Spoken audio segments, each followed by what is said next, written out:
Bila makan? Mai dulu. Mai dulu. Malam makan. Malam makan lah? Allah. Tertakak video ni. Kakak. Malam makan.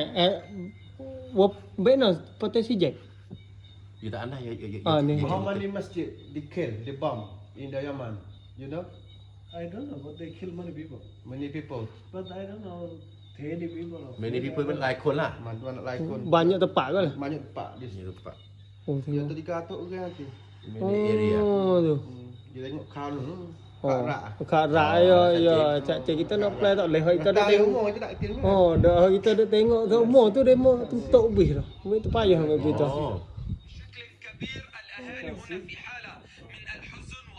new Ni dah ya tu masa sekarang je new and now je falah kita masa sekarang ni. Oh, duk kuat lagi ya ni.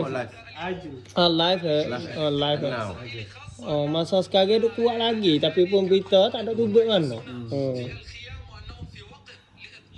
Tu. Pasal belakang dia akak masa sekarang tu jepalah kita tu duk teruk benar lagi lah. Duk tahu duk apa tu dia mau duk mari serai je masjid jumpa lagi lah masa lalu ni tu.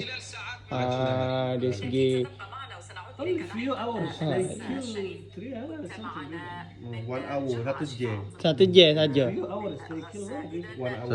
satu je 300 ringgit 1 hour 3 hour 3 jam. 3 je 300 ke?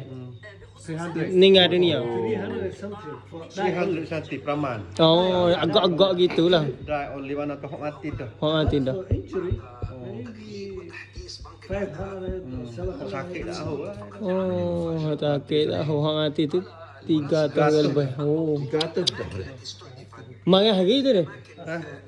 Wah. Marah hari. It's okay. InsyaAllah ni sekadar ni sajalah maklumat hari ni ni. Dari segi dia ke saat ni tu. Dia boleh beri maklumat. Dia tu dalam pasport dia tu. Dia pakai pasport ni.